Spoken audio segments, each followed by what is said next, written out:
नमस्कार, मैं हूं नीतीश ठाकुर और आप देख रहे हैं कैपिटल टीवी। भारत में खामेने के समर्थकों की भीड़ बढ़ती चली जा रही है। अब तो वो कट्टरपंथी भी खामेने के नाम पर सड़कों पर उतर रहे हैं, जिन्हें आज तक ईरान के बारे में और खामेने के बारे में कुछ भी मालूम नहीं था। जब से खामेने की मौत का मालूम पड़ा है, तब से कश्मीर से लेकर उत्तर प्रदेश और देश की राजधानी दिल्ली तक हर जगह प्रदर्शन हो रहा है। काले कपड़े पहनकर लोग सड़कों पर उतरे हुए हैं, मानो खामेने से उनका कोई घरेलू संबंध हो। एक बार प्रदर्शन तक चीजें ठीक थी, लेकिन इसके बाद प्रदर्शन के नाम पर कश्मीर से जो तस्वीरें आई हैं, वो हैरान करने वाली है। खामेने के नाम पर पत्थरबाजी की गई। ऐसे में अब केंद्र सरकार ने इसके ऊपर स्ट्रिक्ट एक्शन लिया है। पूरी खबर क्या है आपको विस्तार से बताएंगे, लेकिन उससे पहले आप हमारी ये स्पेशल रिपोर्ट देखिए। देश में कुछ लोग खामेने की मौत पर इस प्रकार से छाती पीट रहे हैं जैसे खामेने से उनकी खास रिश्तेदारी हो।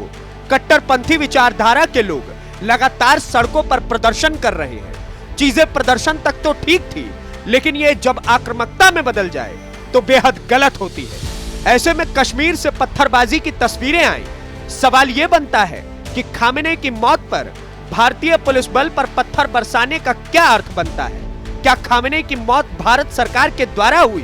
क्या उसे मारने के पीछे कश्मीर की पुलिस का हाथ था? तो ऐसे में सवाल यह बनता है कि कश्मीर की पुलिस पर पत्थर क्यों बरसाए गए? और अब इस चीज को लेकर गृह मंत्रालय ने नोटिफिकेशन जारी किया है, जिसमें इस तरह के प्रोटेस्टों पर कड़ी निगरानी बनाने के लिए कहा गया है। इजराइल और ईरान के बीच चल रहा संघर्ष अब सिर्फ पश्चिमी एशिया तक सीमित नहीं रह गया।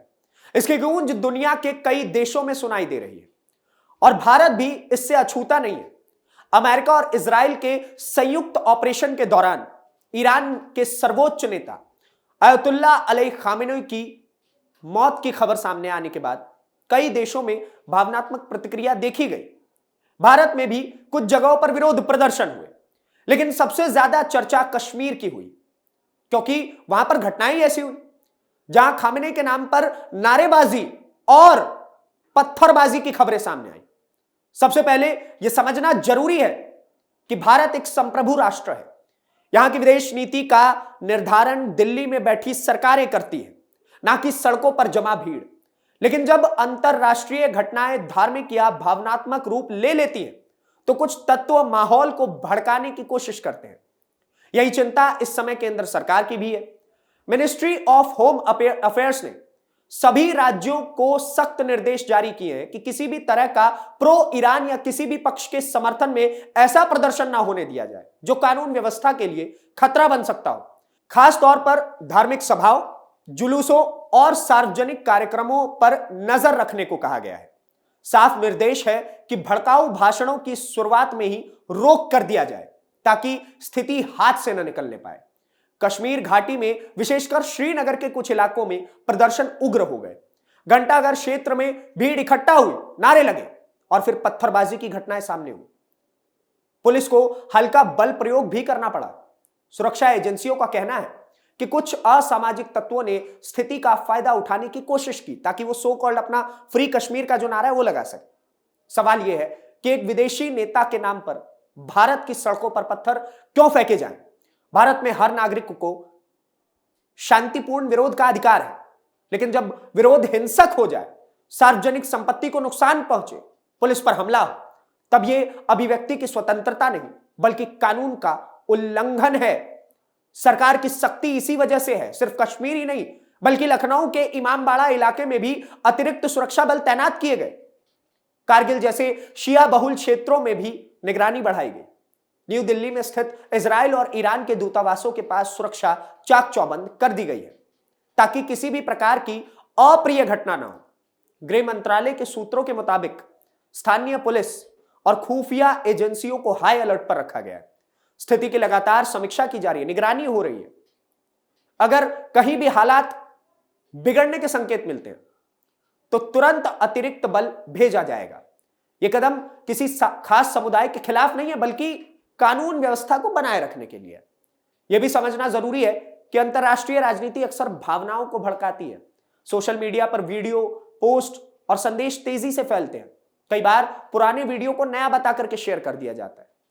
इसमें भ्रम की स्थिति बनती है। सरकार ने नागरिकों से अपील की है कि वो किसी भी अफवाहों से दूर रहें और सिर्फ आधिकारिक जानकारी पर भरोसा करें।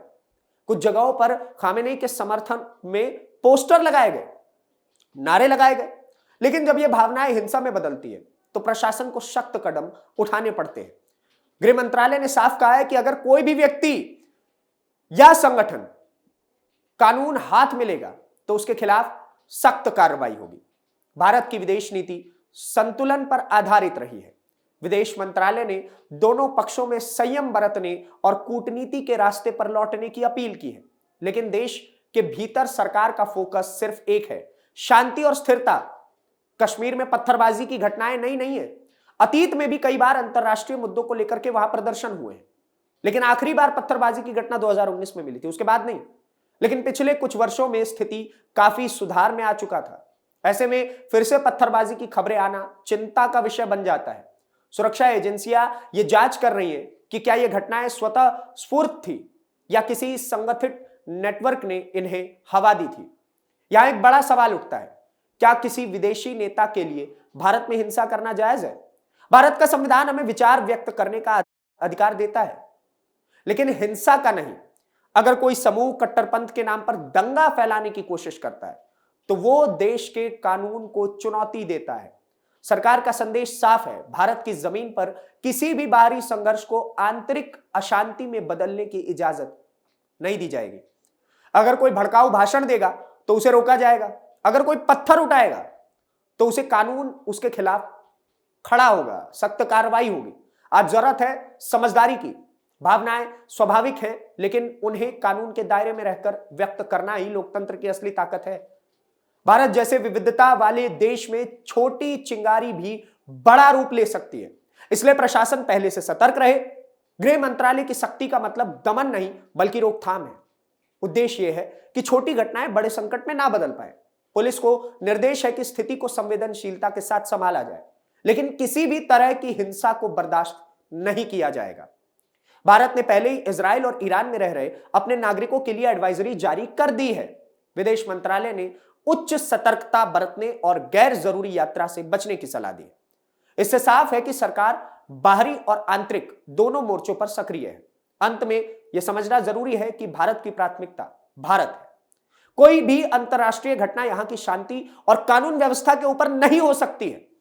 अगर कुछ लोग कट्टर विचारधारा के नाम पर दंगा फैलाने की कोशिश करते हैं तो उन्हें समझना होगा कि कानून सबके लिए बराबर है। सबक सिखा दिया जाएगा, हैंड टू हैंड। देश की सुरक्षा और शांति सर्वोपरि है। सरकार ने अपनी जिम्मेदारी निभाई है, अब समाज की भी जिम्मेदारी है वो संयम बनाए रखने की। अब ऐसे में सवाल तो उन लोगों से पूछा जाना चाहिए कि अंतकाल गृह मंत्रालय को इस प्रकार की एडवाइजरी क्यों जारी करनी पड़ गई? क्यों? क्योंकि आप लोग कश्मीर में पत्थर फेंकते हैं। किसके नाम पर? खामेनेई के नाम पर। जो कश्मीर बहुत लंबे समय तक शांति का प्रतीक बन गया था। 2019 के बाद से एक भी पत्थरबाजी की घटना सामने नहीं आई थी, लेकिन दोबारा से इस प्रकार की घटना होना बताता है कि शांति नहीं बल्कि वहां पर आपने दंगा फैलाने की कोशिश की। दूसरा, लखनऊ के अंदर प्रोटेस्ट हो जाते, काले कपड़े पहने जाते हैं। उत्तर प्रदेश के एक इलाके में 40 दिन का शोक बता दिया जाता है। वहीं दिल्ली के जंतर मंतर के पास लोग काले कपड़े पहन करके लंबा सा मार्च निकालते, मानो देश के अंदर कोई बहुत बड़ी घटना हो गई। तो सवाल तो बनता है कि विदेश की धरती पर किसी व्यक्ति की जान चली जाती है किसी और देश के किए गए हमले में, और पत्थर हमारे यहां की पुलिस क्यों खाएगी? बहुत बड़ा सवाल है ये। विदेश के अंदर किसी और व्यक्ति की जान जाती है, आप अपने सरकार का विरोध करना शुरू कर देते हैं।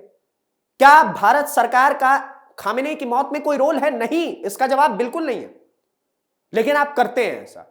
वहीं दूसरी तरफ अगर हम बात करें कि विदेश में हुई खामेनेई की मौत पर क्या भारत में कश्मीर पुलिस का कोई रोल था? नहीं, लेकिन तब भी आपने कश्मीर पुलिस के ऊपर पत्थर चलाए। भारत के पत्रकारों ने क्या खामेनेई के ऊपर कोई बात कही? नहीं, लेकिन आपने पत्रकारों के साथ बदतमीजी की। और 40 दिन का शोक, आप समझिए किस बात का शोक है ये? क्या भारत के अंदर रह रहे नागरिक, आप कह रहे हैं कि 40 दिन तक आप दुकानें बंद रखेंगे, तो उस लोकेलिटी का क्या होगा? वहां के लोगों को कितनी समस्याएं उठानी पड़ेगी? इस बारे में कौन बात करेगा? और इसके ऊपर नजर रखना बेहद आवश्यक है, क्योंकि खामेनेई के नाम पर भारत के अंदर दंगे, 40 दिन का शोक, इस सब चीजों का कोई अर्थ नहीं बनता। क्योंकि एक समय पर खामेनेई भारत के विरोध में और ना केवल भारत बल्कि हिंदुओं के विरोध में इस प्रकार की बातें करते थे जो कि आपको हैरान कर देगी। वो कहते थे कि भारत के हिंदुओं ने मुसलमानों को परेशान कर रखा है, भारत में मुसलमान बहुत ठीक तरीके से नहीं रह पाते हैं, मुसलमानों को बहुत गलत तरीके से रखा जाता है। लेकिन वही खामेनेई चीन के साथ अपने रिश्ते रखा करते थे, जिस चीन के अंदर उइगर मुसलमानों को, क्योंकि खामेनेई मुसलमानों के बहुत बड़े पैरोकार थे, भारत के मुसलमानों पर टिप्पणी करते थे, लेकिन चीन के अंदर उइगर मुसलमानों को लेकर के उन्होंने किसी भी प्रकार की कोई टिप्पणी नहीं की। जबकि वहां पर उइगर मुसलमानों के साथ किस प्रकार की चीजें हो रही हैं वो हम सब देख रहे हैं, कैसे वहां पर लगातार मस्जिदों के आकार तक बदल दिए जा रहे हैं। उइगर मुसलमानों को नमाज पढ़ने तक की आजादी नहीं दी जा रही है वहां पर, लेकिन वो शी जिनपिंग के साथ बैठ करके चाय पीते थे। और वहीं जिस भारत के अंदर मुसलमान उनके लिए खुलेआम विरोध कर रहे, पत्थर तक चला दे रहे, वहां के मुसलमानों को वो बताते थे कि बेहद गर्त में बहुत समस्याएं हैं। तो ये सारी चीजें सवाल खड़ी करती हैं कि आप किसके लिए, किस व्यक्ति के लिए आप इतनी ज्यादा हो हल्ला मचा रहे हैं भारत के अंदर, जबकि उसने भारत के ऊपर हमेशा गलत नजर से देखा है। 2019 से अगर हम वैश्विक स्तर की राजनीति की बात करें तो 2019 से हमारे उनसे बहुत अच्छे संबंध भी नहीं रहे। हमने उनसे तेल खरीदना बंद कर दिया है, उनसे हमारे ऑयल एक्सपोर्ट्स और इंपोर्ट्स बहुत ज्यादा कम हो गए हैं, कम क्या ना के बराबर हो गए। तो ऐसे में ईरान से मित्रता बनाए रखने का कोई अर्थ अभी तक तो समझ नहीं आ रहा है। आप क्या सोचते हैं इस पूरी खबर को लेकर के, हमें कमेंट बॉक्स में जरूर बताएं, और बताएं कि ये लोग जो लगातार खामेनेई के नाम पर सड़कों पर विरोध प्रदर्शन करते चल रहे, क्या ये उचित कर रहे हैं? ये लोग जो लगातार खामेनेई के नाम पर पत्थरबाजी करते चल रहे हैं, क्या ये उचित कर रहे हैं? ये लोग जो खामेनेई के नाम पर 40 दिन तक दुकानों को बंद रख रहे हैं, क्या ये उचित कर रहे हैं? ये लोग जो लगातार खामेनेई के नाम पर इस देश के अंदर आंतरिक स्थिति को उल्टा सीधा कर रहे हैं, क्या ये गलत कर रहे हैं या फिर सही? हमें कमेंट बॉक्स में जरूर बताइए। और इसी प्रकार की विश्लेषक भरी खबरों को देखने के लिए कैपिटल टीवी को सब्सक्राइब करिए। धन्यवाद, नमस्कार, जय हिंद, जय भारत।